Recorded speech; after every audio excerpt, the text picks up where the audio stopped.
All right, let's move on to our second marquee game of the day. All right, let's talk. Let's talk a little Leach. We have Leach, the declared national champion, after a week one upset of LSU when they set all kinds of SEC records, SEC passing records, and since it has been a complete and utter horror show. This week, the last 2 weeks, they scored 2 points and 14 points total with, I think, 9 interceptions. I think they have 11 interceptions total. I think KJ Costello has 9 of the 20 SEC interceptions this year. They will be playing in Starkville. Mississippi State right now at BetMGM is a 5.5-point underdog, over under 54.5.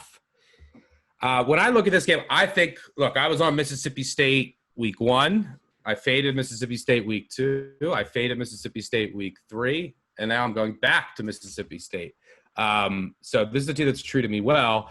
And this is a spot. Look, Leach is like when you expect him to win, you should fade him when he's an underdog and people start writing him off. You should play him. He is 30-19 against the spread in his career as a head coach as an underdog of 4.5 points or more. So pretty good clip there. When I look at this game, Texas A&M, their defense has been absolutely atrocious. They're 74th in pass efficiency defense out of 76 teams. Their linebackers are slow. They're struggling on crossing routes and angles and tackling just across the board. This pass defense has just not played great. When you look at the matchup against Mississippi State, everyone knows what to do. You have to play zone, right? That's what Arkansas and Kentucky did. They rushed 3 and they dropped 8 back. That is the way to play the air raid. This is how Washington had so much success against Washington State. This is what they always did. I'm not sure Texas A&M does that. Maybe they do it a lot, but Mike Elko runs a 4-2-5. He likes the blitz. This is a 4-man front defense. And even if they try to do it, these are really, really slow linebackers. Bigger, slower linebackers that I think are going to struggle on the crossing routes and these short passes. And then, after the catch, Texas A&M has been miserable. So I think it's a really good matchup for the air raid defense. It'll be interesting to see exactly what Elko and Fisher do on defense. But I don't think they're just going to rush 3 and drop 8 back. Could be completely wrong, but that's just my thoughts on this. On the other side of the ball, and look, KJ Costello has been awful against that 3-man front and dropping 8. Leach still hasn't named a starting quarterback for this game. He said there's going to be a competition this week between Costello and freshman Will Rogers. Will Rogers came in the game last week as a freshman, and he actually had some rhythm and timing in this offense. He did throw 2 picks, one at the very end of the game, one that was wrestled away from a receiver at the goal line. But the offense had a lot more rhythm. He played in this air raid offense in high school. It's why Leach personally recruited him. So, and look, he was in a tough spot. He came in as a freshman. He missed the last 2 games with an illness. I think he only came back like a day or 2 before that game. So just no practicing, completely out of rhythm, got thrown in to the mix. So this week, if he starts or if Costello struggles and they put him in, I'm sure Costello will have a short leash. I think Riders will be much more effective here against this Texas A&M defense, which you could just pick apart and finish drives on. The other side of the ball, Texas A&M, offense has played well, but, they lost another receiver. Caleb Chapman is now out for the year. He had 151 yards and 2 touchdowns against Florida. So, this is a team that has lost Davis and Rogers on the outside at receiver who declared for the NFL draft. Their leading receiver, Jamon Osmond, opted out.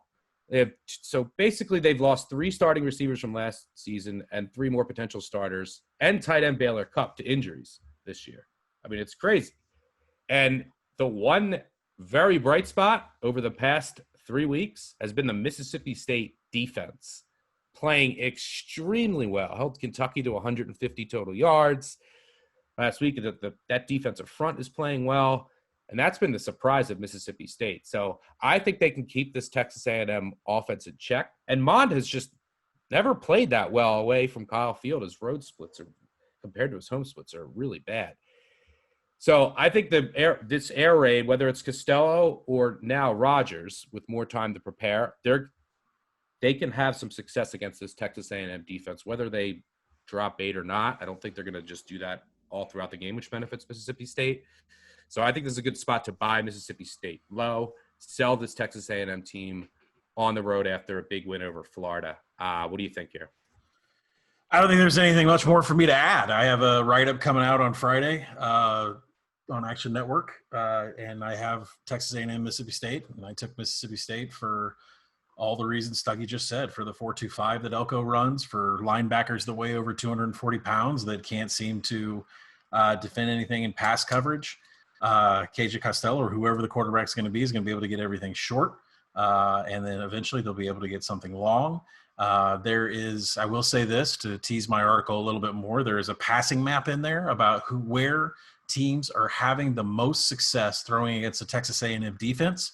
It's in between the hashes from 0 to 10 yards. So exactly everything Texas A&M does on defense, Mississippi State is built to attack that. And I don't see Elko going and changing up and switching personnel out just for this game.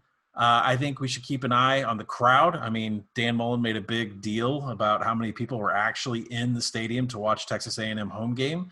We'll see how Stark Vegas is doing, how many people are going to be allowed in there. Home field advantage actually could become a thing. We might have to actually add a point to some of these home teams.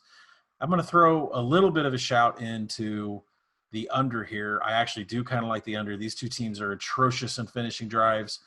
Mississippi State, 73rd. That was evident last week when KJ Costello would get into the red zone and throw interceptions or do whatever he could to not score any points. 5 trips past 40 last week, no points.